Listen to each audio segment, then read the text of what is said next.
This is the Harness Money Report, a show designed to help anyone become a better investor. Every week, your host will break down a stock from beginning to end, the management, products, revenue, future, and so much more, all leading to the final stock verdict. Are you a bull or are you a bear? This show is for information and education only. Please do your own research before making any financial decisions. Thank you for being here, and now here is your host, Colin. Welcome to the Harness Money Report. I am Colin, and today I have a really good show planned for us. Every single week, I try to take one single company and do a stock breakdown. Break down as much information about the company as possible. The business, the stock, the revenue, and I want to determine, is this a stock that I am interested in investing into, or is this a business that I want to completely avoid? So stay tuned till the end and I will give my verdict on this business. And remember that this show is for educational purposes. Always do your own homework before you decide to make any big financial decision. Now let's dig into this episode because I really think this is one of the best episodes that I have done so far. And it is really because of the subject matter. Today, I want to discuss the stock and the business of Mastercard. It has been one of the best performing stocks in the United States, in the world, and I wanted to dig into it and see what makes it special, what makes it different, and why someone might invest into this business. So you are most likely familiar with Mastercard and their products because they are pretty ubiquitous within the United States and pretty ubiquitous, I would say, around the world with their credit cards. So they are really a credit card, debit card, and prepaid card provider. They provide transaction services for consumers, businesses, governments, nonprofits, pretty much any organization that accepts payments. Mastercard wants to be there and be a part of that transaction. So Mastercard, the ticker symbol for this business is MA, and right now the stock price is about $465 a share. So not a cheap business. They're headquartered in Purchase, New York, and right now they have about 33,400 employees. So a good number of employees, actually a few more than I was expecting, but by no means the most that I've ever seen in a business. And it would kind of make sense because this business is a business that has been around the block. They've been in the business community for decades. They are most likely going to be there for decades to come. And I just see that number of employees growing larger, especially as they integrate into more countries around the world. They are truly a global business. And you may be primarily familiar with their credit cards and their debit cards, but they also have some other services / products that they offer, from a loyalty program, a payment gateway solutions, mobile wallets, bank account services, and specifically data and fraud and analytics services. I think that will be a growing part of this business into the future. So now let's ask the question, how does this company make money? What's the way that they actually receive a profit? And the primary way that Mastercard makes money is from taking a take rate or a processing fee over their networks. So really think of Mastercard as the pipeline for a transaction, and then on every single transaction, they take a fee from that transaction because they are providing the service. And they also make money by providing other services such as data analytics and fraud prevention, and just some of their value added services that go along with their network. So who is the target customer for this business? I really found this fascinating because sometimes it's very straightforward about who a customer is for a business. Maybe if you are a business like Walmart, I always love to use Walmart as an example. They are really selling products to end consumers. That's to people that need groceries, to people that need clothing. That's their consumer. But for Mastercard, their primary customer is really businesses, is B2B. That Mastercard is interested in getting as many businesses and sellers onto their network as possible. So yes, when I sign up for a MasterCard, when I get that MasterCard in the mail, I am the end consumer. That's for sure someone that they are targeting, that they want to use their product. But in order for MasterCard to be accepted in different places, different businesses, businesses have to be involved. Grocery stores, convenience stores, gas stations, just any type of business that's out there that you can think of. MasterCard wants to be there as a way for the buyers and sellers to exchange money for goods and services. So if you're paying for something, even if it's if you're paying for supplies to run your business, MasterCard wants you doing it, making that payment, making that transaction over their network. Because the more people that do transactions, the higher the dollar amount that's on their network, that's more fees that this business accepts. So there's two different parts of a transaction. There's MasterCard, which is the pipeline, but then also there is a bank behind MasterCard that is issuing the credit. So the bank also takes a fee because they actually provided the line of credit. MasterCard does not provide the line of credit. They just provide the pipeline that you're using to make the transaction. So let's dig into the history of this business, because this is really a history of America, or just the development of America and technology. So it goes all the way back to the 1940s. So the 1940s is when banks introduced plastic cards being used for transactions as a replacement for all cash transactions. So there was once upon a time where during like the Great Depression, in that era, all transactions were pretty much done in cash. Maybe you could also do in goods or in gold or something like that. But pretty much all transactions were done in currency. And then the technology developed and it was a very manual process. Even during the development of MasterCard, banking was a very labor-intensive process in the regard where you had to fill out a lot of paperwork, you had to do accounts receivables, and you had to actually have people go out to businesses or farms or other places where they would need to either sit down with someone and loan them money, or that they would need to collect money or payments from the people that were associated with that bank. So that was really the birth and the growth of local banks around the nation. And the United States is a very large country, so you can imagine that there would need to be a large number of these banking institutions. Hence, we have a network of banks. The Federal Reserve has many different arms to that network, and and it really growth and flourished over time. So this particular business, MasterCard, was founded in 1966. So in the 1960s, during the year of 1966, a group of banks in California formed the Interbank Card Association, ICA, in response to the growing success of Bank Americard, which later became Visa.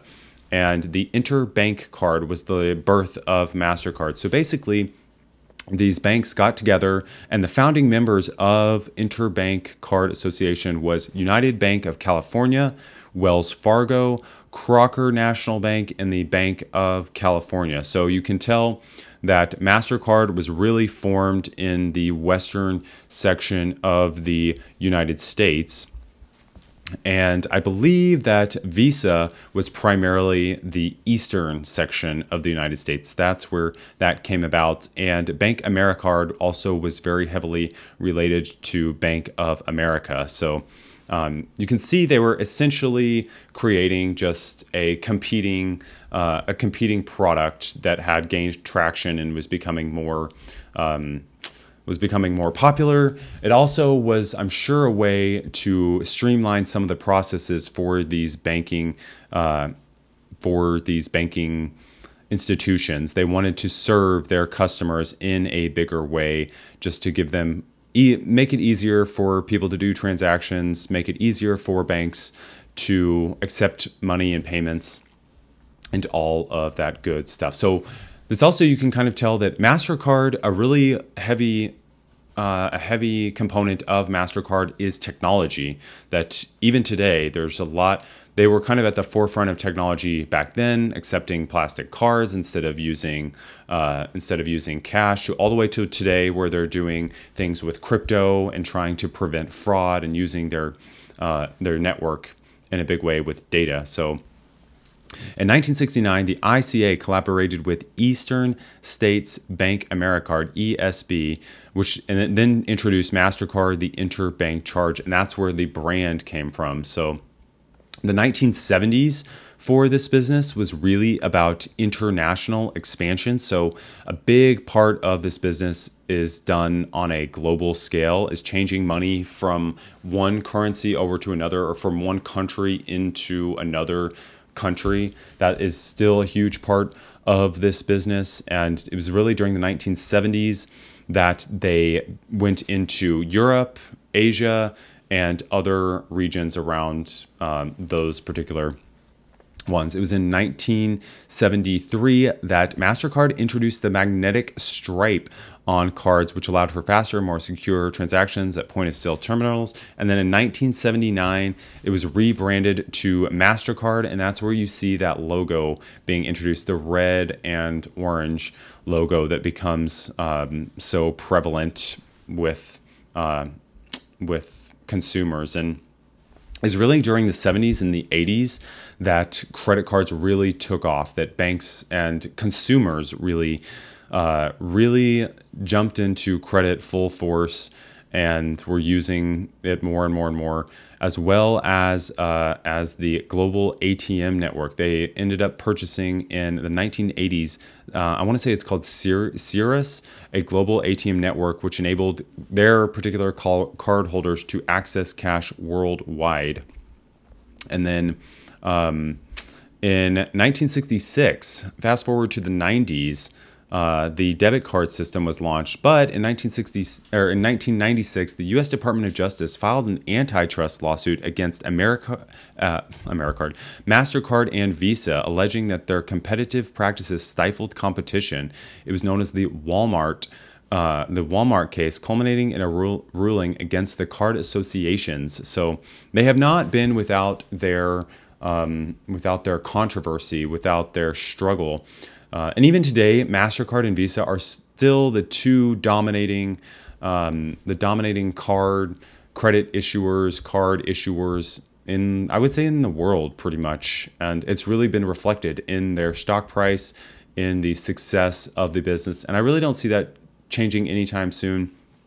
I really think one of the biggest moats of this business, or any business, oftentimes if a particular organization can get embedded within the banking system, that is a very good moat for any particular business. I'm really thinking of a business like Fiserv and just some other technology providers, because banks are notoriously slow, they're notoriously conservative with their business. So the fact that Mastercard was born from banking relationships, that they have so many banking relationships in the United States, throughout the world, that is really a competitive advantage, because building those relationships is not easy.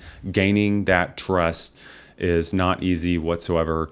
And so this will really be a benefit now and historically, today, and for the future of this business. So it was in 1997 that Mastercard introduced the advertising campaign of Priceless, and it emphasized the intangible value of experiences over material purchases for this particular brand. So it really reminds me of not necessarily a bank, but of the insurance companies, that they were really trying to go for something catchy, something that would stick in consumers' minds, and they definitely accomplished that with the Priceless advertising campaign. Also, their logo, I feel like their logo is really iconic as far as the business and just developing the brand in the mind of consumers, because Mastercard has always really been the number 2 business behind Visa. Visa has always been a little bit bigger.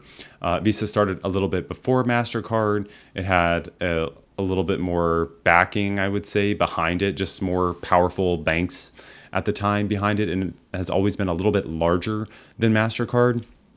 So I feel like Mastercard has always been trying to work really hard at making sure that they were in the mind of consumers, and that they were really a little bit more aggressive than Visa on the particular advertising and marketing side of their business, because they were really hungry to grow and hungry to be a big competitor to Visa. So when did the company go public? I was surprised to learn that Mastercard went public on the New York Stock Exchange on May 25th, 2006. So it wasn't until 2006 that they actually went public. So they had been around forever, for many decades, before they actually entered the public market, and they sold 95.5 million shares at $39 a share. And they have done stock splits since that time. So they have done very well. This business has done very well since it launched in 2006. So really, that's not even 20 years ago.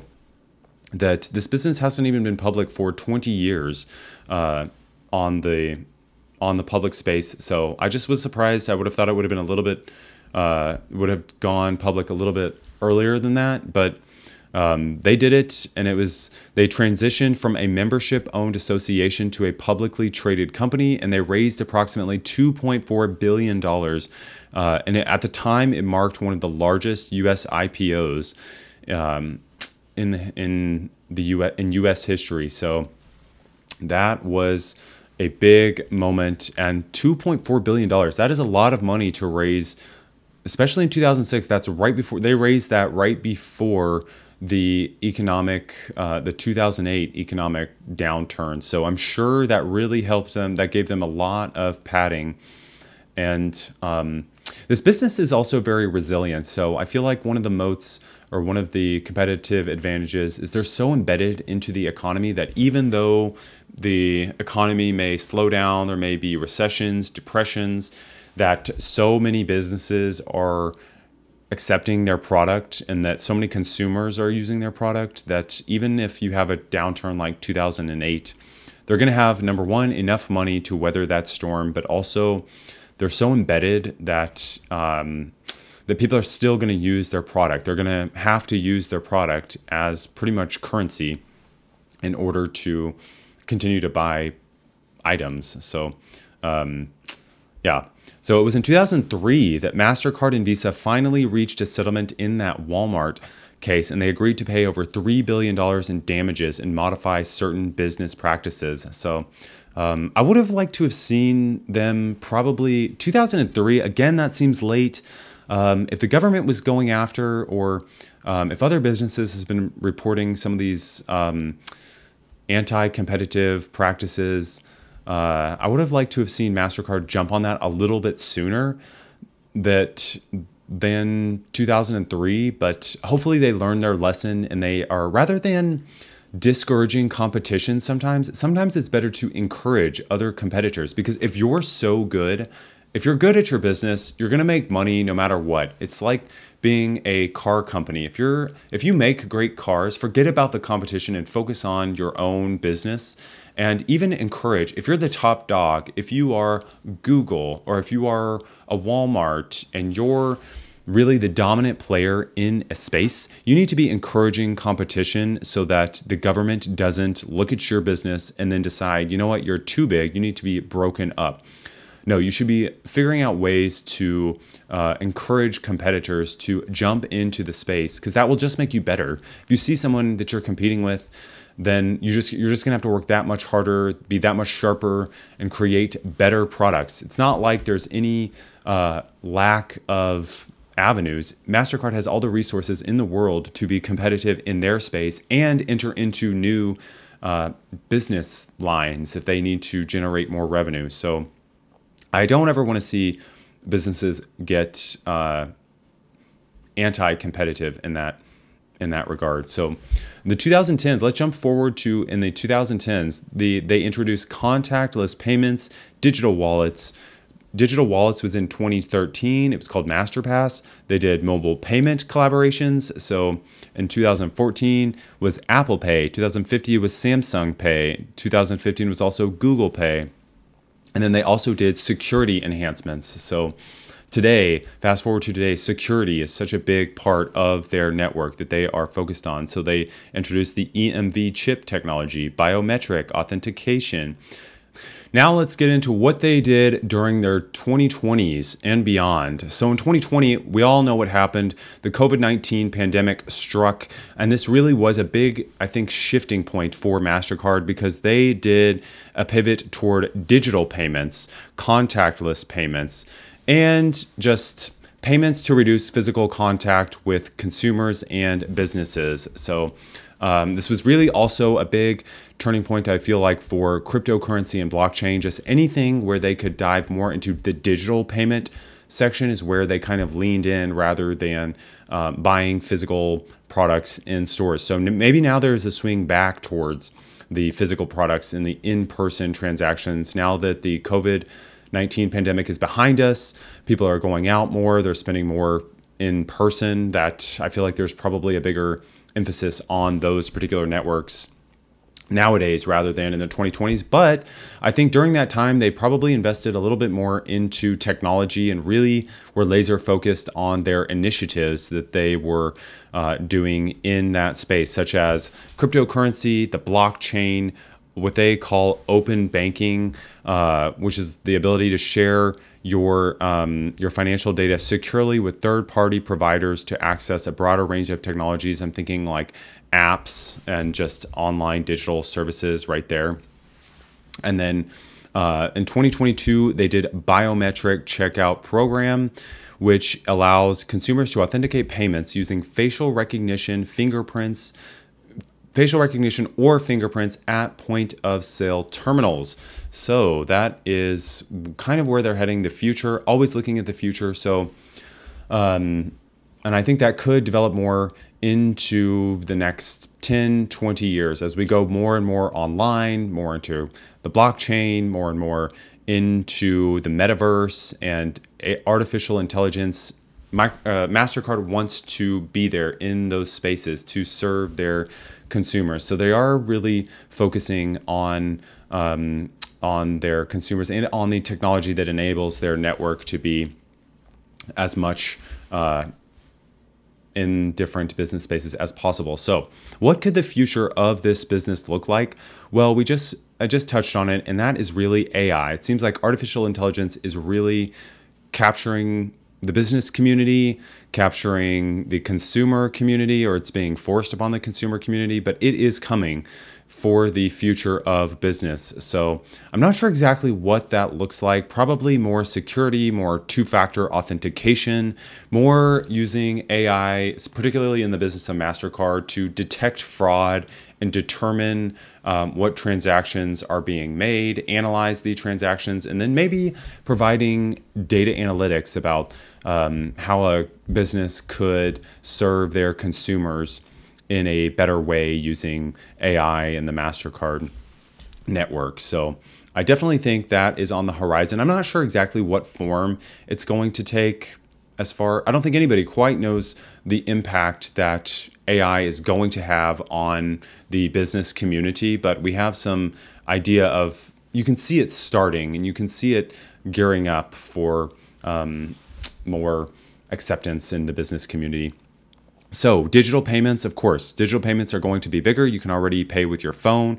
You might not need your credit card anymore if you use your phone wallet rather than your actual physical credit card. I don't think it's going away. The credit cards are going away anytime soon. There's always going to be, I think, a need to whip out your credit card and pay at certain businesses or certain locations, but it's definitely Mastercard is definitely going more online and digital.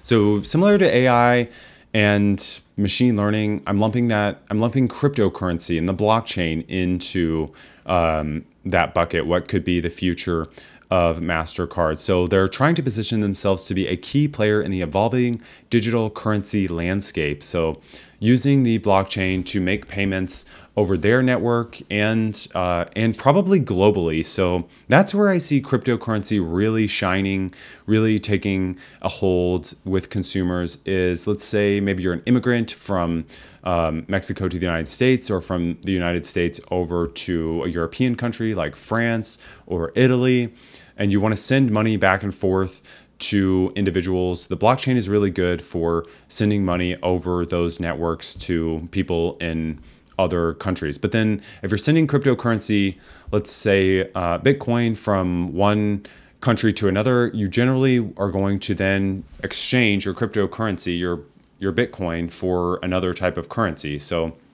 there is, I think, space for Mastercard to be in that space, but I think they are going to have to develop some more robust networking capabilities around wallets. And if people are going to hold currency in their wallet, go over the network, is it going to be Mastercard? Or is it going to be a bank, or is it going to be with Coinbase? I don't really see Mastercard in that space, as dominant in that space right now as they probably are trying to be in the future. So I definitely think that is an expansion for them. Global expansion. So the biggest thing that Mastercard has going for it is its global presence. So it's in so many countries around the world, and I think it could be even more embedded into the governments of certain countries. If so many banks trust Mastercard, that I wonder if that trust extends into governments like like the U.S. allies, like Canada, like the Great Britain, or the European Union, or even some of our the U.S. Asian allies, maybe Japan or South Korea. Are governments using Mastercard, or could Mastercard be a bigger network in those countries with those banking institutions, but also with those governments? That's, I think, a big question mark, probably a big growth area that they could expand into. As well as, I think the future of this business is really about their network, but also about data analytics. They have so much transaction data going over their network that they could really harness that information into actionable data for businesses, so that businesses could really grow their consumer base, but also for the consumer themselves. They have such a strong network. They also want to be in the mind of the consumer, and I feel like their loyalty program is where they're going to achieve that, and then that's going to strengthen their network even more. Is if they have an amazing loyalty network, which I think that could be improved upon. I think they do a good job of marketing, of making sure that they're in the mind of the consumer, but I really think they could add more value to the end consumer through their loyalty program. And they have the data. They know what people are buying. They know how people are using their network. It's just about, are they really providing enough value from their data to their consumers, to not just businesses, but also their end consumer, to make them really, invaluable, or to make them so valuable that they cannot be ignored, essentially. So that was really an overview of their history and their what their business could look like in the future. Let's talk about their products and services. Let's really dive into this. So we've already talked about them. Primarily, their main products and services are their credit cards, their debit cards, and their prepaid cards. So it's important to know that with Mastercard, what I found out and really dug into is the difference between, I would say, Mastercard and American Express is the credit card. So Mastercard gets a fee for providing their services to the end consumer, and they take a fee on the transaction, but they don't actually provide the credit to the end consumer. It's a little confusing. They provide the pipeline that the transaction goes through, but they don't actually provide the line of credit that a consumer uses to purchase their products. And that becomes a big differentiator between American Express and Visa and Mastercard, because American Express does both. They are the pipeline that the transaction is run over, but they also provide credit to the end consumer. If you need, let's say, $1,000 that you don't have, American Express will provide that to you, whereas MasterCard does not provide that to you. Instead, they partner with banks. So banks are the ones, the JP Morgans, the Chase, the Wells Fargo, those are the ones that actually provide the line of credit.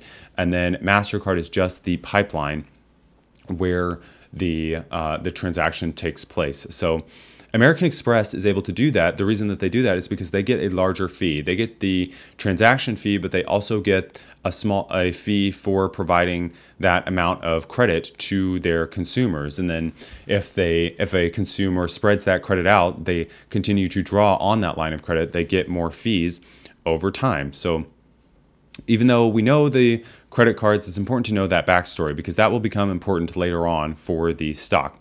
So we have the credit cards as their products, digital products is their digital payments, which is MasterPass, Click to Pay, and then they also do QR code payments as well as contactless payments. So your iPhone or your watch, you could pay via your watch. So their other products are their loyalty and rewards program. One is called Priceless Cities, as well as their Mastercard Rewards program.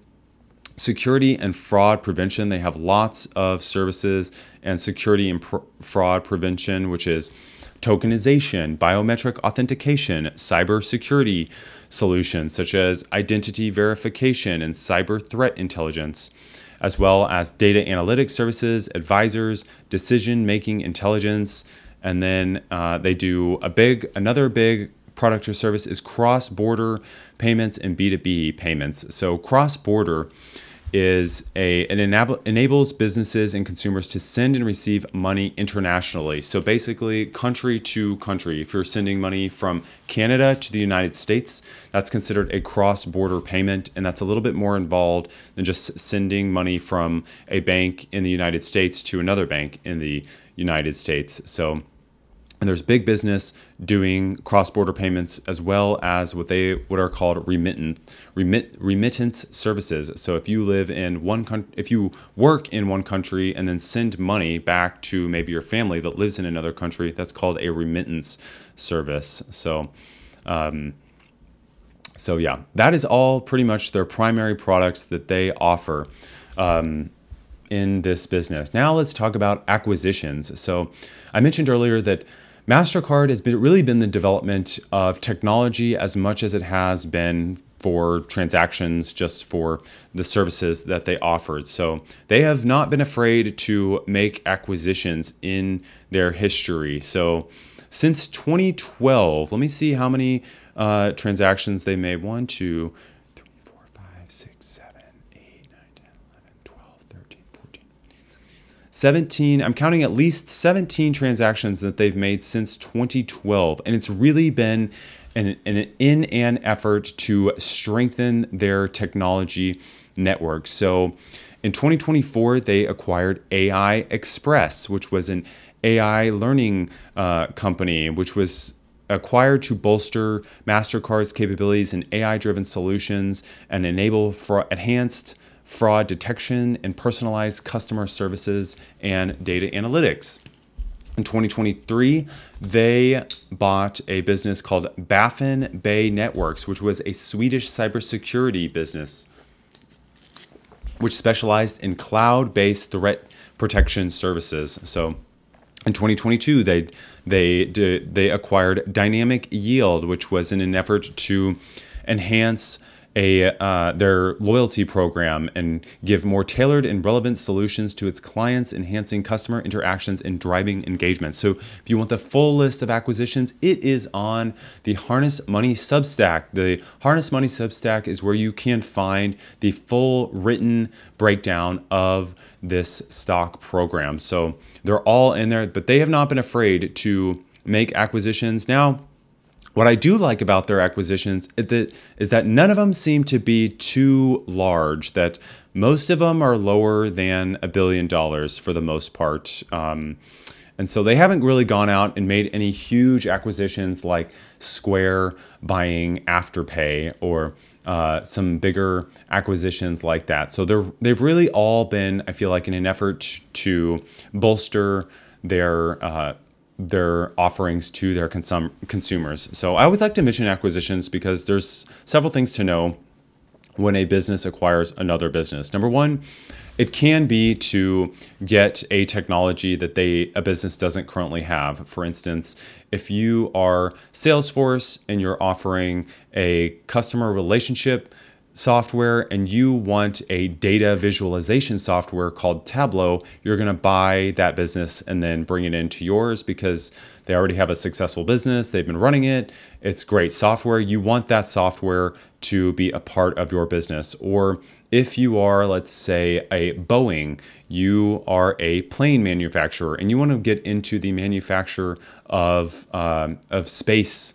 products, of space, I don't know, space capsules or something like that. You may end up buying a company to get into that particular space. Now, another reason you may buy a company is to eliminate two things. Eliminate a competitor. You may see a business as a threat to your business and decide you are going to buy them in order to make sure that they are no longer a threat to your business. Or you may end up buying a business in order to take that business off of the board for another business. So maybe you just don't want Visa. Maybe if you're Mastercard, you don't want Visa acquiring this business over here and bolstering that network. So you go ahead and decide to buy this business right here. So that's really where acquisitions come in when you're looking at how are they making acquisitions? Are they making them prudently? What's the reason that they're making an acquisition? I don't like to see a business making too many acquisitions, just using their balance sheet or the money that they have sitting in their bank account for acquisitions, because generally you have to pay a premium for an acquisition. You don't get it on the cheap. You're usually paying up in order to buy a business and make sure that you get a hold of that business. I'd rather see it something developed in-house using money and R&D from your own network to make, when you develop things in-house also, it is a smoother fit for your business. So if you're trying to combine two separate businesses together, sometimes it can be a bumpy collision trying to get one to fit into the other. Maybe they have different cultures, or maybe they have different leadership and you have to fire a bunch of people in one of the businesses. It's much smoother of a process if you organically develop something from inside your own pipeline. And I also like to see management.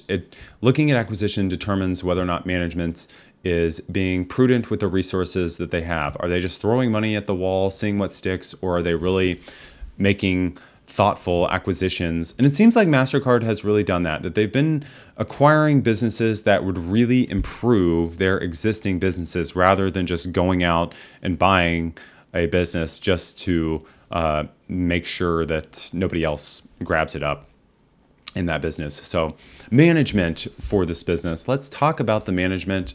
So right now, Michael Maybach, I hope I'm saying that right. Michael Maybach is the CEO of Mastercard, and he has been with the business for a good number of years. He joined in 2010, so he's been with the business over 20 years, which is a good amount of time for this particular business. But he's only been the CEO since 2020. Was when he took over from Aja Banga. I hope I'm saying that right. Aja Banga was the previous CEO of business. I feel like Mastercard is one of those businesses where it's been around for decades. It will be around for decades. That the person at the top, I'm sure they're important and they're making really important decisions, but this business will survive if that particular person is not at the helm of this particular business. But he's been there a long time, which is good. I do like to see some continuity in leadership. If you're going to hire someone from the inside. Mastercard, or not Mastercard, but Starbucks has seemed to have a lot of problems with that in the most recent future. So it's been interesting, but he is very well compensated for his time. So in 2023, he received $26 million in compensation, which does seem high for a CEO, but also this business is making $11 billion in net income. They are very profitable, so they can afford to pay this gentleman a high salary for their business. So I'll just go through some of the numbers. In 2021, the CEO was paid $16 million. In 2022, he was then paid $21 million, so a $5 million boost. And then in 2023, another $5 million boost from $21 million to $26 million. But it was in 2020, both of them, Mr. Maybach and Mr. Bonga, were both paid. Maybach was CEO-elect, so they both got paid a lot of money during that time. So all the other C-suite people, they're paid very well too. So the CFO in 2023, Sachin Mehra, was paid $10 million. The president of operations, Ed McLaughlin, was paid $14 million. So lots of different people getting well paid in the C-suite, which again, they're making a lot of money in the net income, so they can definitely afford to pay these individuals. But the other part is that it seems like they have a complicated compensation formula for the CEO. The CEO is paid equity as well as cash. I'd like to see more cash being paid to CEOs rather than equity, but they have this on the Substack. I put the chart of how they determine how they're going to compensate their CEO, and there's just a lot of different factors that they take into effect, as well as ESG, which could be for European for European appeasement, I would say, but there's a lot of different factors that go into how they determine how they're going to pay the CEO. And I feel like a lot of those are all stuck in there by companies just to make sure that the CEO is compensated, or that some advisor was paid to create this confusing, complicated compensation package for their participants, for the CEOs. So, all right, now let's talk about the competition. Let's jump into who is the primary competition for this business. And I like to break this up into direct competition and to indirect competition for any particular business. So the direct competitors for Mastercard I listed the US dollar, cash and other world currencies are a primary competitor for Mastercard. The next one we've already heard of is Visa. Is a little bit bigger than Mastercard. They have a little bit larger network. So Visa, American Express, and Discover, which Discover will soon be under the Capital One umbrella if that deal goes through. So those are the primary card providers that are the primary competition for Mastercard. I'm sure there are other international competitors that I'm less aware of, maybe European competitors. Definitely in China. China has their own networks and their own system that they use for payments. So those were the primary direct competition that I listed. There is a ton of indirect competition. And for this, I wrote down pretty much a bunch of the fintech companies. So Block, aka Square, Venmo, Stripe, Adyen, China Union Pay, Apple Pay, Google, Samsung Pay, as well as PayPal. PayPal is another competitor. Basically, any organization where you can send money back and forth to people and bypass the Mastercard network. So if you're using Venmo in your business and you're sending money to your suppliers or something, you're kind of bypassing Mastercard. So that would be competition for Mastercard. So all right, we talked about their competition. What exactly is their moat against this competition? And we already touched on it.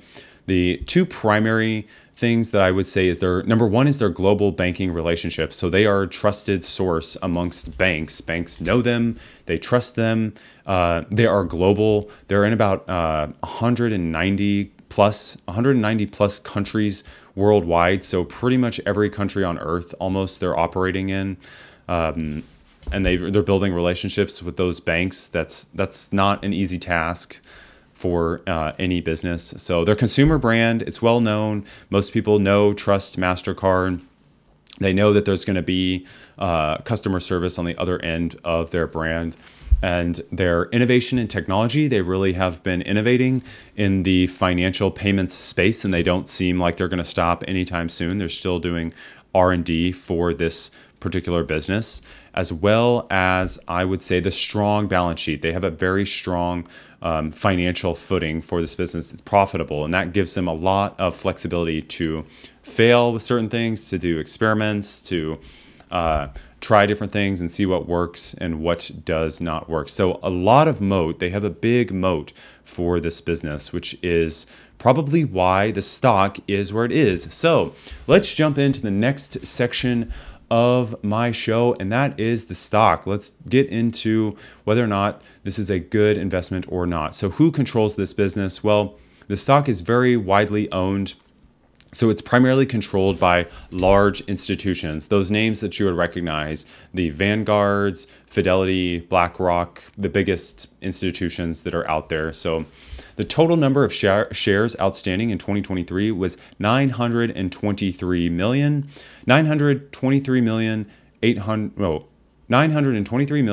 830,000. So actually closer to 924 million.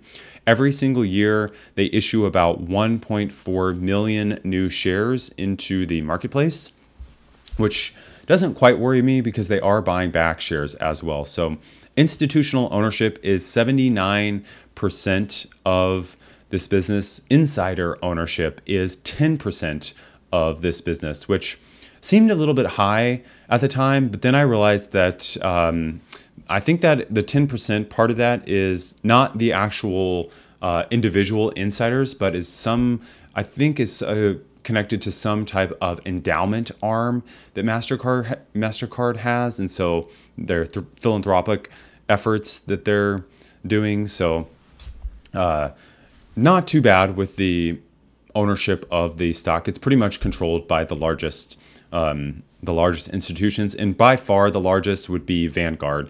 So the top funds holding this stock are Vanguard Total Stock Market Index, ticker VTI, the Vanguard S&P 500, VOO has 20 million shares, Fidelity 500 Index Fund, Spider 500 ETF, Growth Fund of America, iShares, Vanguard Growth. So the traditional players in the institutional holders, top institutions are what I mentioned. The number one top institutional holder is the Mastercard Foundation endowment arm that owns 91 million shares. So a good number of shares just in that right there, that group right there. Vanguard, BlackRock, State Street, JP Morgan, Asset Management, T. Rowe Price, and on and on. So right now, the valuation of this business, the market cap is $438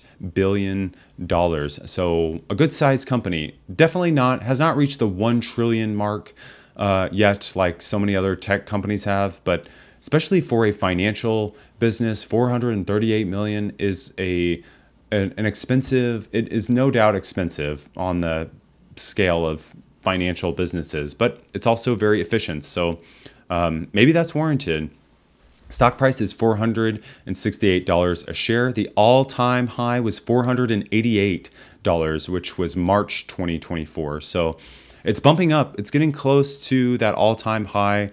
The all-time low was $4.76 per share. And this is after multiple stock splits. So you can tell it's gone from $4.07 per share to $468 a share today. So quite a dramatic increase in less than 20 years. So something to keep in mind. Does this business pay a dividend? It sure does. This business pays an annual dividend of $2.55 per share. So not the highest that I've ever seen. Right now, the dividend yield is only 0.56% of the stock price. So at $468, I'm not surprised that it's a low dividend. The share price has obviously run up in the past few years, so that means the dividend yield goes down. So it's really been more of a growth stock than that traditional dividend payer. But I fully expect that the dividend will increase over time as their net income increases, as the revenue of the business increases over time. So will the dividend. Does the business buy back stock? Yes, it absolutely does repurchase its own shares. So in 2023, they repurchased $23.8 million shares at a cost of $9 billion. So they repurchased a bunch of these shares outstanding. So if this continues, that's definitely going to increase the price of the stock as well, because they are taking shares out of the marketplace. So in 2022, they purchased about $8.8 billion worth of common stock. And they also announced another $1 billion share repurchase program in June 2024, in addition to the $10 billion share repurchase program that was previously announced. So that would put it at about $11 billion up from the $9 billion in 2023. So definitely increasing the amount that they are repurchasing from the marketplace. But they really need to do that because the share price has gone up, and so they are repurchasing at a higher share price on the market. So it might not have as much impact. We'll have to wait and see. So let's get into the financial statements. I love reviewing financial statements because this is really where you see the two most important numbers, which are the revenue and the net income, the top and the bottom line of a business. And then once you start reading through a few different revenue and net income items for different businesses, you'll get a gauge of what a business is doing and what their share price and how they're corresponding together. So in 2023, the revenue for Mastercard was $25 billion, and their net income in 2023 was $11.1 billion. So $11,195 million worth of net income. So off of the $25 billion of top line, they are bringing home $11.1 billion. That is very good. That is a very good spread. So they're being very efficient with the revenue that they are bringing in, and that is pretty much their two biggest items are their take rate, so what they get from transactions, and then the other big line item is the value added services that they are getting. So they are really making the most of their revenue to bring home net income. So for the past 5 years, I'll go through the past 5 years. In 2019, it was about 17 billion. Then in 2020, there was, of course, a dip. So from 17 billion down to 15 billion. Then it re-accelerated. In 2021, we have $18.5 billion. In 2022, it was $22 billion. And then 2023 has now been $25 billion. So in the past 3 years, there has been an acceleration in the revenue and as well as net income. But just as net income increases and revenue increases, so does expenses. So in 2020, they had $7 billion worth of expenses, then $8 billion, then $9 billion, and 2023 is now at about $10.4 billion in expenses. So that your expenses are what you are essentially laying out in order to grow your revenue and in order to make the money that you are receiving. So where does the revenue come from? So this was actually interesting, not what I was expecting for this business. The North American revenue was about $8.3 billion, but then the international revenue was $16.7 billion. So most of the revenue is coming from the international arm of this business. So very interesting that most of the time you see it the opposite. You think America, the United States, is the most profitable marketplace in the world generally. But in this case, they're receiving the lion's share of their revenue from the international segment. And that could be from just all of the different countries that they are located in, but also from cross-border payments. And those services are bringing in revenue as well. So interesting to see. If you want a full breakdown of all the numbers from the income statement to the balance sheet to the cash flow statement, that is on the Harness Money Substack. So check that out, as well as ratios.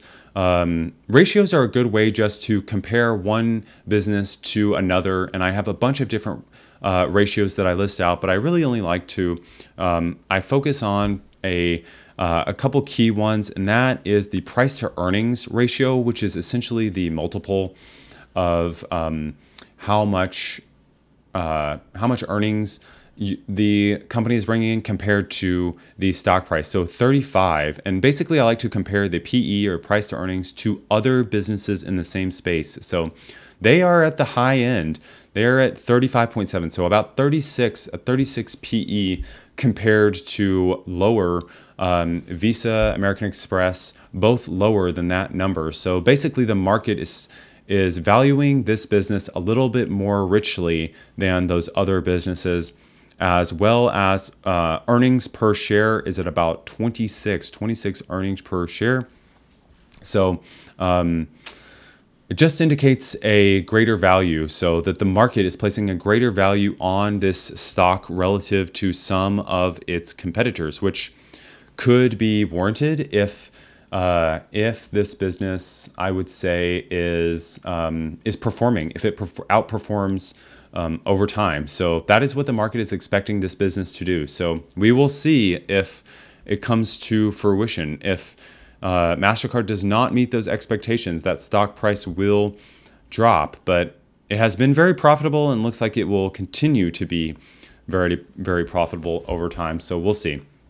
Key performance indicators. I love to know, I really like to hone in if I'm going to look at this today or sometime in the future. I want to know, what metrics do I need to see if this business is really performing well now or into the future. So for this particular business, the payment network revenue for Mastercard was $15.8 billion.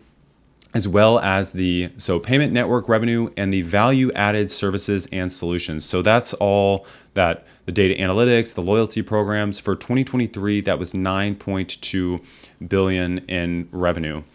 And then the other two numbers that I will mention are the purchase transaction volume. So that is literally, purchase transaction volume is the top line, how much revenue is going across the Mastercard network, because they have a take rate from that top line revenue. And right now it was really much larger than I was expecting. So what I could find is in 2023, they did $7.3 trillion in transaction volume.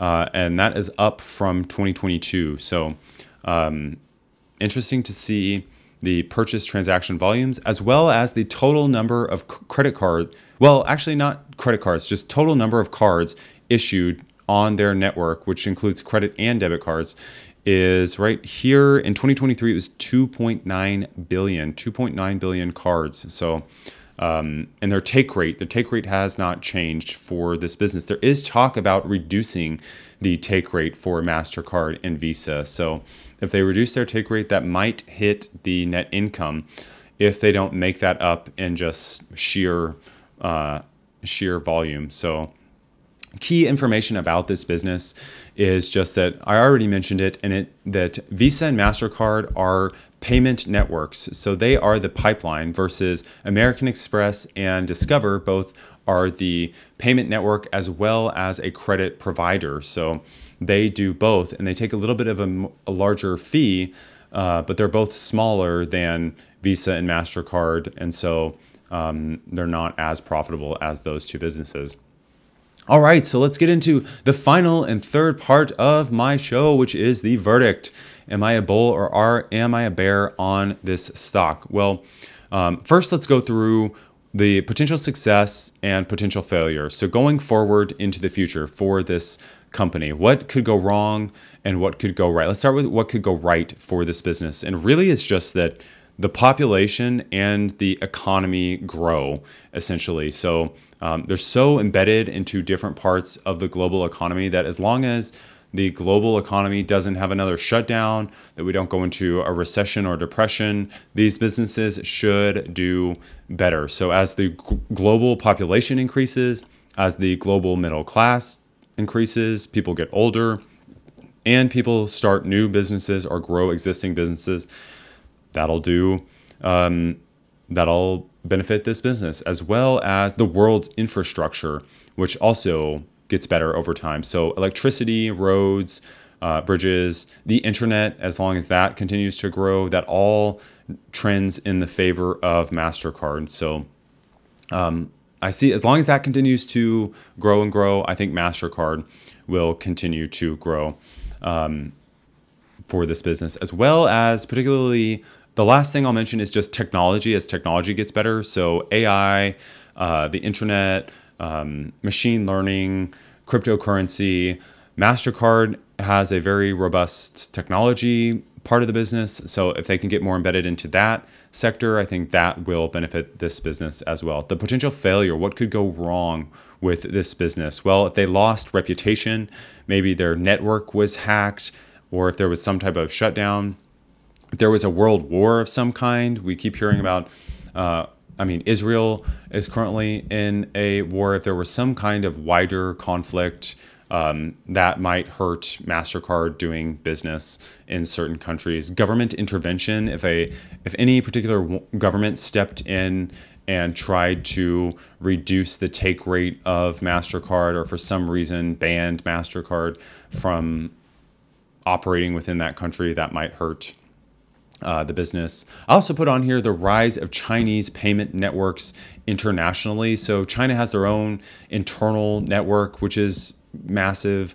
But if China can spread into different areas, different countries, their own particular allies or sphere of influence, that could potentially hurt Mastercard if more business goes away. So any outside factors would maybe be like a global shutdown, global pandemic, global slowdown. But my verdict for the business is that I think Mastercard is a great business, that it is a good investment to be looking into, to put on your watch list, particularly for a financial business. Financial businesses, it's very competitive space. There's lots of banks, there's lots of fintech companies. There is a lot of money out there, but there's also a lot of competition, and banks move very slowly. But Mastercard has that moat where they're already in so many banking institutions that they're known, they have a relationship with them,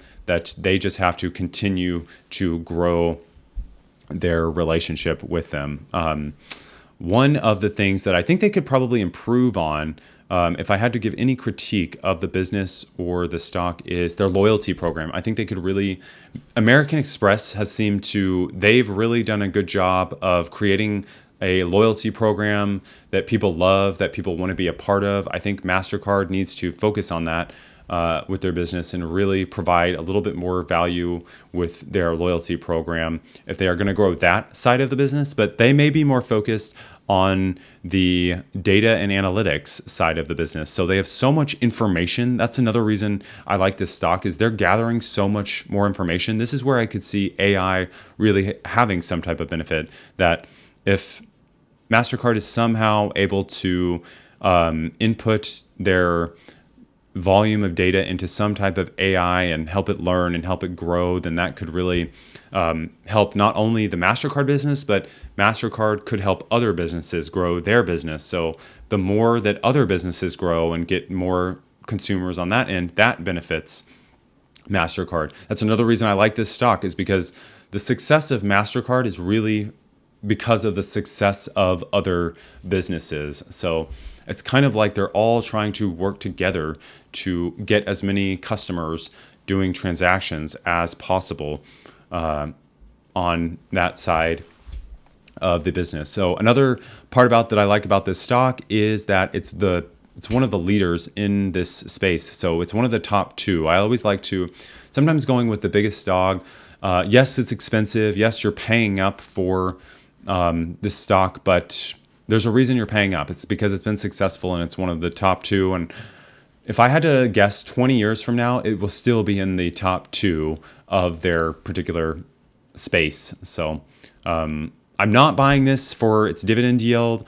I would be buying this for growth if I were purchasing this stock, because I think it still has room to grow its net income and will continue to grow that net income, but it's definitely not cheap. So if you're looking for something that's undervalued, if you're a value investor, this might not be the right stock for your portfolio. But if you're more of that growth mindset and you think it can go from 400 million to a billion or 1.5 billion plus, then this could really be a stock for you. So I'm definitely a bear. If I had to give this a rating, I would give this a 7. I would give this a 7 because it's got some room to run. It's got a moat, but it's also expensive as well. And you can't forget that share repurchase program. If they continue to do that year after year, this will really be a compounder. So that's it. That's what I've got for you today. So thank you for watching. And remember to, if you're making any decisions, that this show is just for educational purposes. Always do your own research, figure out your own financial goals, and then make your decisions accordingly. And thank you for watching. And remember, make good money choices. Until next time.